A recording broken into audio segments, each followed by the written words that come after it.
Hello friends, welcome to Marathi story diary official YouTube channel. मागच्या भागात आपण पुनर्विवाह भाग 30 बघितलेला. आज आपण भाग 31 बघणार आहोत. तुम्हाला हा व्हिडिओ आवडल्यास व्हिडिओला नक्की लाईक करा, शेअर करा आणि ह्याच्या पुढचा भाग लवकरच तुमच्या भेटीला येईल. तो लवकरात लवकर पाहण्यासाठी चॅनलला नक्की सबस्क्राईब करून ठेवा. चला तर मग सुरुवात करूया. मागच्या भागात आपण बघितलं की काकू स्नेहलची अवस्था बघून घाबरतात. त्या स्नेहलला चेअरवर बसवत, स्नेहल शांत हो, पिऊ शेजारच्या घरी खेळत आहे, ती कुठेच गेली नाही.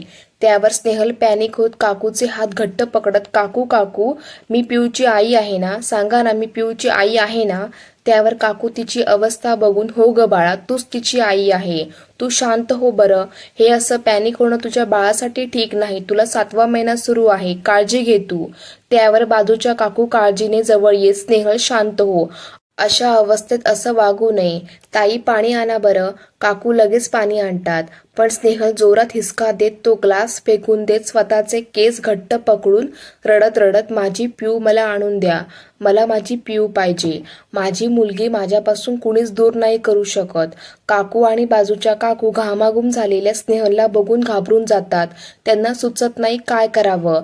तेव्हा बाजूच्या काकू प्रकाशला फोन लावायला सांगतात. तशा काकू लगेच प्रकाशला फोन लावतात. प्रकाश कोर्ट रूम मध्ये मोबाईल सायलेंट करून बसलेला असतो. काकू एकामागून एक सगळ्यांचे फोन ट्राय करते, पण कुणाचाच लागत नाही. तेव्हा काकूच्या लक्षात येतं की सगळे अजूनही कोर्ट रूम मध्येच बसून असतील आणि कोर्ट रूम मध्ये मोबाईल सायलेंट ठेवायचा असतो. काकू घाबरून स्नेहलकडे बघते तर स्नेहल डोकं पकडून, माझं डोकं, आई ग, माझं डोकं खूप दुखतंय, आई खूप ठसठस करतंय, काकू काहीतरी करा, एवढं म्हणत ती बेशुद्ध व्हायला लागते. ती खाली पडणार तशा काकू आणि बाजूच्या काकू दोघेही तिला पकडतात. पण 2 जीवाची स्नेहल ओव्हरवेट असल्यामुळे त्यांना सांभाळत नाही आणि त्या तिला पकडून हळूहळू खाली बसवतात. पण थोड्या वेळात स्नेहल पूर्णपणे बेशुद्ध होते. आता काकू आणि बाजूच्या काकू खूप घाबरतात. बाजूच्या काकू घाबरून चेहऱ्यावरचा घाम पुसत, ताई आता हो काय करायचं, स्नेहल आणि बाळाला काही होता कामा नये. त्यावर काकू रडकुंडीला येत चिडून, मला काय विचारता, सगळं तुमच्यामुळे झालं, काय गरज होती ह्या गोष्टी सांगायची, तुम्हाला दिसत नाही का स्नेहल भरलेल्या दिवसांची आहे ते. त्यावर बाजूच्या काकू गयावया करीत, मला काय माहिती हो हे असे होईल ते, मी तर सहज विचारायला आले होते, ऐकलं ते खरं आहे का म्हणून. त्यावर काकू चिडत, तुमच्या मनात काहीही असो, पण त्यामुळे स्नेहलवर ही परिस्थिती आली आहे ना. त्यावर शेजारील काकू, मला बोला लावण्यापेक्षा तुम्ही प्रकाशला फोन लावा ना. त्यावर रेखा काकू, अहो सगळ्यांचे फोन लावून झाले, ऑफ आहे सगळ्यांचे फोन, बहुतेक सगळे कोर्टातच असेल. त्यावर बाजूची काकू चिंतेने, आता हो काय करायचं, स्नेहलला अशा अवस्थेत तर सोडू नाही शकत. काकूच्या डोक्यात अचानक विचार येतो. तशी ती धावत स्नेहलच्या रूममध्ये जाते आणि इकडे तिकडे शोधाशोध करते तर वॉर्डरोबच्या पहिल्या कप्प्यातच स्नेहलची फाईल दिसते.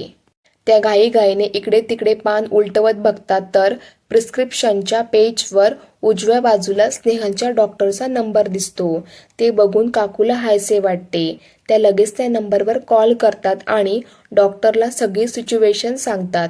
त्यावर डॉक्टर घाबरून, अहो तुम्ही काहीही करा पण स्नेहलला शुद्धीवर आणा, मी लगेच ॲम्ब्युलन्स पाठवते, तुम्ही स्नेहलला सरळ हॉस्पिटलमध्ये घेऊन या. त्यावर बाजूच्या काकू गडबडीने, हो हो मॅडम, मी स्नेहलला शुद्धीवर आणायचा प्रयत्न करते. बाहेर हॉलमध्ये येत घाई करीत, बाजूच्या ताई स्नेहलला उठवायचा प्रयत्न करा. त्यावर रेखा काकू हताश होत, अहो इतका वेळ तेच करीत आहे पण का कोण जाणे, स्नेहलला शुद्धच येत नाही आहे. काकू आतून पाणी आणून स्नेहलवर शिंपडतात पण स्नेहल काही केल्या शुद्धीवर यायचं नाव घेत नव्हती. काकू आणि बाजूची काकू दोघेही दमून जातात. आता फक्त एक पर्याय होता, ॲम्ब्युलन्सची वाट बघणे. बाजूच्या काकू शंकेने, ताई ही ॲम्ब्युलन्स कधी येईल, त्यापेक्षा शेजारी कोणी गाडी चालवणारे आहे का बघू का. त्यावर रेखा काकू, आणि तेवढ्यात ॲम्ब्युलन्स आली तर, अहो ॲम्ब्युलन्समध्ये लगेच ट्रीटमेंट सुरू करतील, आपण कुणाच्या कारने नेलं तर हॉस्पिटल येईपर्यंत स्नेहल तशीच राहील. त्यावर बाजूच्या काकू विचार करीत, ॲम्ब्युलन्समध्ये उपचार करतात का. त्यावर रेखा काकू, हो, तिथे पण एक डॉक्टर असतो सोबत. तेवढ्यात पिऊची व्हॅन येते. बाजूच्या काकू काकूला थांबवत स्वतः जाऊन पिऊला घेऊन येतात. पिऊ आत येताच स्नेहल खाली पडलेलं बघून रडायला लागते. स्नेहल जवळ जात रडून रडून, मम्मी उठ ना, मम्मी उठ ना. छोट्या पिऊचा आकांत बघून काकू आणि बाजूच्या काकूचा जीव पण कासावीस होतो. तेवढ्यात कर्कश घंटानाद करीत ॲम्ब्युलन्स दारासमोर येते आणि त्यातून 2 वॉर्ड बॉय स्ट्रेचर घेऊन घाईने आत येतात. स्नेहलला स्ट्रेचरवर घेऊन लगेच ते ॲम्ब्युलन्समध्ये भरतात. ॲम्ब्युलन्सचा आवाज ऐकून शेजारी लोक जमा होतात. रेखा काकू बाजूच्या काकूला सोबत घेऊन ॲम्ब्युलन्समध्ये चढायला जातात, तर आतमध्ये असलेला डॉक्टर पेशंटसोबत कुणी एक व्यक्ती येऊ शकतो. त्यावर बाजूच्या काकू, ताई तुम्ही जा, मी पिऊला बघते. त्यावर काकू घाबरून, नाही नाही, मी एकटी काय करेल, मला काही सुचत पण नाही हो, तुम्ही पण चला ना सोबत. त्यावर बाजूच्या काकू त्यांची अवस्था समजून घेत, बरं तुम्ही जा, मी घर लॉक करून पिऊला घेऊन ऑटोने तुमच्या मागेच येते. त्यावर रेखा काकू, बरं बरं. ॲम्ब्युलन्स पुन्हा तोच कर्कश घंटानाद करीत निघूनही जाते. क्षणात एक ॲम्ब्युलन्स येते आणि निघूनही जाते. तसे शेजारचे सगळे लोक बाजूच्या काकूजवळ जमा होत एकच कल्लोळ करतात. सगळ्यांचा एकच प्रश्न असतो, काय घडलंय? त्यावर बाजूच्या काकू लॉक करीत, काही नाही हो, स्नेहलला चक्कर येऊन पडली म्हणून तिला हॉस्पिटलमध्ये नेलं. एवढं म्हणत त्यांच्या तावडीतून सुटत बाजूच्या काकू पिऊला घेऊन हॉस्पिटलकडे निघतात. ॲम्ब्युलन्समध्ये डॉक्टर लगेच स्नेहलला चेक करून तिला एक इंजेक्शन लावतो. काकूंच्या लगेच डोक्यात येते. त्या डोक्याला हात लावीत, अरे देवा, गडबडीत मोबाईल घरीच विसरले. थोड्याच वेळात ॲम्ब्युलन्स हॉस्पिटलमध्ये येते. स्ट्रेचर सरळ आत घेऊन जातात. डॉक्टर आधीच आलेले असल्याने त्या लगेच स्नेहलला चेक करतात. 10 मिनिटात बाजूच्या काकू पिऊला घेऊन हॉस्पिटलमध्ये येतात. काय म्हणतात डॉक्टर? त्यावर रेखा काकू, चेक करायला नेलं आहे, अजून तरी कुणी काही सांगितलं नाही. थोड्या वेळात डॉक्टर येत टेन्शनमध्ये काकूला बघून, स्नेहलचे हसबंड कुठे आहेत? त्यावर काकू घाबरून, मॅडम ते घरचे सगळे बाहेर गेले आहे आणि त्यांचे फोन पण नाही लागत. त्यावर डॉक्टर टेन्शनमध्ये, ओ गॉड, तुम्ही कोण त्यांच्या? काकूला कळत नाही की काय सांगावं. त्या विचार करायला लागतात. तेव्हा बाजूच्या काकू लगेच, अहो ह्या पण त्यांच्या घरातल्याच आहेत, प्रकाशच्या काकू आहेत या. त्यावर डॉक्टर, हे बघा, स्नेहलची कंडिशन खूप खराब आहे, तिचा BP शूट झाला आहे. अशात बाळ दगावण्याची दाट शक्यता असते. आपल्याला आत्ताच्या आत्ता स्नेहलची डिलिव्हरी करावी लागेल. मी लेबर पेनचं इंजेक्शन देऊन बघते, नॉर्मल झाली तर ठीक, नाही तर सिझर करावं लागेल आणि आपल्याकडे वेळ नाही. तेव्हा आता तुम्ही मला हे लेटर साईन करून द्या. त्यावर बाजूच्या काकू आणि रेखा काकू घाबरून जातात. रेखा काकू भीत भीत, मॅडम स्नेहलच्या जीवाला काही धोका तर नाही ना? त्यावर डॉक्टर, स्नेहलच्या जीवाला धोका नाही आहे, पण बाळाच्या जीवाला आहे. त्याला वाचवण्यासाठीच हे प्रयत्न सुरू आहे. पण बाळ सुखरूप जरी जन्मले तरी ते सुखरूप राहील याची शक्यता कमी आहे. प्री मॅच्युअर बेबी खूप नाजूक असतात, जगले तर जगले, नाहीतर. त्यावर काकूला रडायला येते. छोट्या पिऊला काही कळत नाही. ती निरागसपणे, डॉक्टर माझी मम्मी कुठे आहे? डॉक्टर तिच्या जवळ झुकून प्रेमाने, बेटा तुझ्या मम्मीला छोटंसं बाळ होणार आहे म्हणून आत नेलंय. हे ऐकताच सगळ्यापासून काही माहिती नसलेली निरागस पिऊ खुश होत उड्या मारायला लागते. रेखा काकू आणि बाजूच्या काकू घाबरून देवाच्या धावा करतात. इकडे कोर्टात जज साहेब निकाल वाचायला घेतात.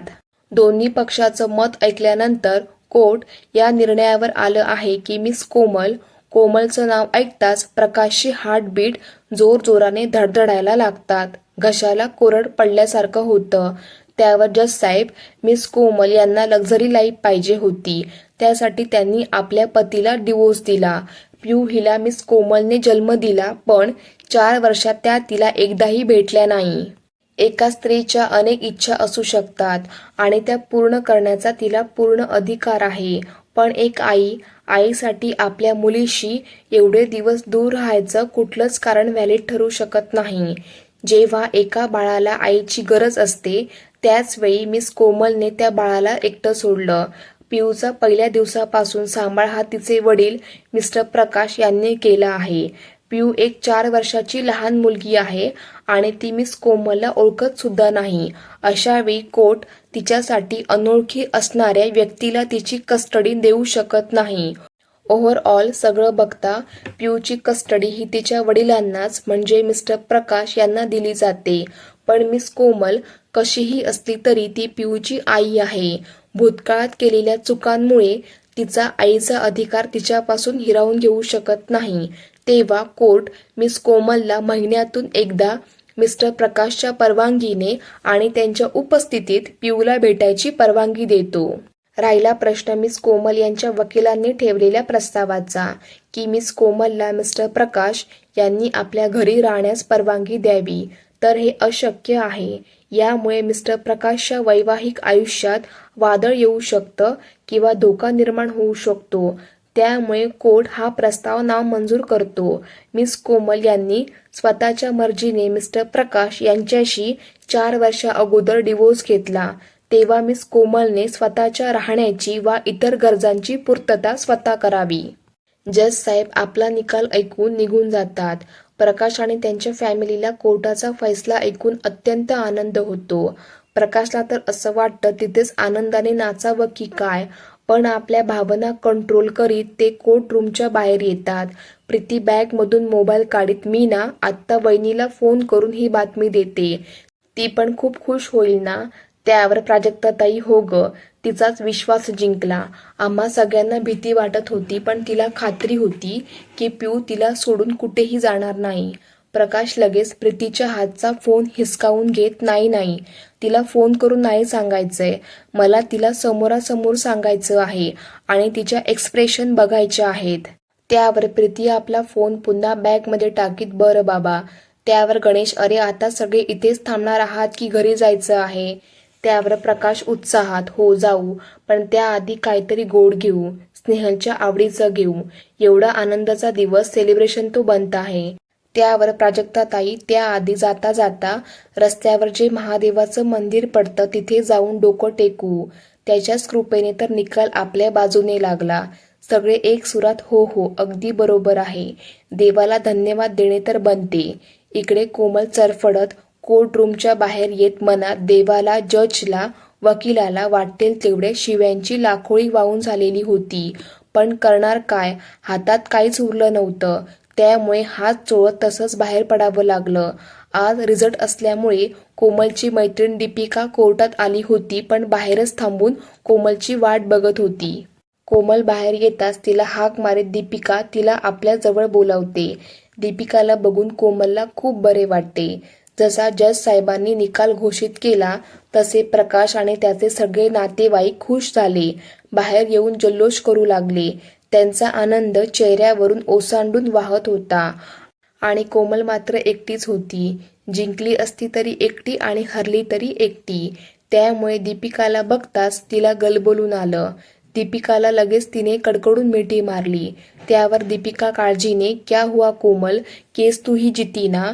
त्यावर कोमल चरफडत नहीं रे, और अच्छा ही हुआ नहीं जीती, वरना उस लड़की का बोझ मेरे सर पे आ जाता. त्यावर दीपिका बोझ क्या बोल रही है, बेटी है तुम्हारी. त्यावर कोमल तिच्या बोलण्याकडे दुर्लक्ष करीत चिडत क्या सोचा था और क्या हो गया. जो सोच के मैंने ये केस डाली वो तो कुछ नहीं हुआ, उल्टा इतना सारा पैसा इस केस के चक्कर में बर्बाद हो गया. त्यावर दीपिका समझावत कोमल जो तू सोच रही है वो कैसे होगा, तूने ही कहा था ना कि प्रकाश एक मिडिल क्लास सोच का इंसान है, फिर वो अपनी बीवी को कैसे छोड़ेगा, और वो भी जब वो उसके बच्चे की माँ बनने वाली है. त्यावर कोमल गुस्स्यात तू मेरी तरफ है या उसकी तरफ. त्यावर दीपिका चिल कर यार, जो हुआ सो हुआ, अब आगे का सोच क्या करना है. त्यावर कोमल टेंशनमध्ये मेरे सारे पैसे खत्म हो गए हैं यार, बस 10,000 ही बचे हैं, मुझे आज ही वो होटल छोड़ना पड़ेगा. त्यावर दीपिका अरे तो उससे मांगना जिससे तू हमेशा लेती है. त्यावर कोमल वो भी बड़ा शाना हो गया, उसने अपनी बीबी को सब सच बता दिया और उसकी बीबी ने उसे माफ कर दिया. अब वो शेर हो गया, मुझे ही पुलिस की धमकी दे रहा है कि अगर मैंने उसे ब्लॅकमेल किया तो वो मेरे खिलाफ पुलिस कंप्लेंट कर देगा. त्यावर दीपिका काळजीने अब तू क्या करेगी. तेवढ्यात कोर्टाच्या आवारात एक पोलीस 2 अट्टल गुन्हेगारांना जाड दोरखंडाने पकडून बाहेर त्यांच्या केसच्या पुकाऱ्याची वाट बघत होता. पोलीस खिशातून एक पुडी काढतो आणि त्यातला थोडा तोंडात टाकतो. तसेच ते गुन्हेगार पण त्याला थोडं मागतात आणि तो पोलीस त्यांच्या समोर पुडी पकडतो. 2 गुन्हेगारामधल्या एकाचा लक्ष रेड कलरचा सूट घातलेल्या दीपिकावर जातो. तसा तो विस्कट हंसत पोलीस आला। साहब वो रेड कलर का सूट वाली आइटम देखी क्या, बहुत सस्ती है, बहुत कम रेट है उसका, तुम्हें चाहिए क्या आज रात। त्यावर पोलीस त्याला ओरडतो, तुमको बहुत मालूम रहते हैं रे लड़कियों के रेट। गुन्हेगारातील दुसरा, क्या साहब इतनी टेन्शन भरी जिंदगी में यही तो सुकून है अपना। दीपिका आणि कोमलला त्यांचे बोलणं स्पष्ट ऐकू येते। दीपिकाला ते शब्द ऐकून स्वतःची खूप किळस येते। पोलीस उभ्या असलेल्या त्या दोघींना बघत, ब्लॅक कलरचा ड्रेस घातलेल्या कोमलला बघून, और वो दुसरी उसका क्या रेट है। तसे दोन्ही गुन्हेगार फिदा फिदा हसत, अबे पोलीस चाचा को दूसरी वाली पसंद आ गई लगता। तसे तिघेही विचकट हसायला लागतात। त्यांचं बोलणं ऐकून कोमलच्या तळपायाची आग मस्तकात जाते। ती रागाने बघत, इसका तो मुंह तोडने का मन कर रहा है।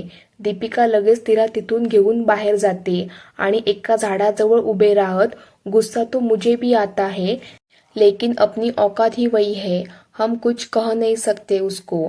त्यावर कोमल रागाने मोठी आवडते। तेवढ्यात थोड्या दुरून हसण्याचा खिदळण्याचा आवाज येतो। तशा दोघेही तिकडे बघतात। प्रकाश आणि त्याची फॅमिली खुश होत मंदिरात जाण्याचा तर मिठाई घेण्याचा प्रोग्राम बनवत होते। दीपिका त्यांना बघत, कोमल उधर देख, वो फैमिली सब उनसे कैसे इज्जत से पेश आते हैं। ये इज्जत ये रिस्पेक्ट तुम्हें नसीब हुई थी और तूने ठुकरा दी। तू खुद सोच, ऐसी इज्जत भरी जिंदगी छोड़ के ये ऐसी जिंदगी में क्या मिल रहा है तुम्हें। आज लोग तेरा भी रेट पूछ रहे हैं। मैं तो किस्मत की मारी थी जो इस दलदल में आ गिरी, पर तू क्यों आई। एक ऑफिसर की बीबी को क्या इज्जत होती है समाज में, तू उसे छोड़कर कैसी जिंदगी जी रही है पागल। त्यावर कोमल पुन्हा एकदा प्रकाश आपल्या फॅमिली सोबत उभा होता तिकडे बघते आणि तिला रिअलाइज होतं, दीपिका खरं बोलत आहे। पैशाचा हव्यास, शान शौकीची आदत तिला नकळत अशा घाणेरड्या रस्त्यावर घेऊन आली। आज तिच्याजवळ कोणीच नव्हतं, ना आई वडील, ना नवरा, ना मुलगी। तिच्या कॉलेज फ्रेंड सुद्धा तिला ओळख नव्हत्या दाखवत। वाटेल तो मार्ग अवलंबून तिने पैसा तर कमवला, पण रिश्ते नाते सगळं गमवलं। ज्या पैशासाठी हे केलं, आज तो पैसाही नव्हता। ऐशो आरामाची आदत पडलेली ती आज पैशाअभावी हतबल झाली होती, निराश झाली होती। पैसा कुठून आणावा हा प्रश्न तिच्या समोर आवासून उभा होता। शेवटी तिच्या कानात त्या पोलिसाचे शब्द घुमू लागले, और वो दूसरी उसका रेट क्या है। त्यावर कोमल नाईलाजाने, दीपिका अगर तेरे कोई कस्टमर होंगे तो मुझे दे देना, पैसा नहीं है कुछ तो करना पड़ेगा।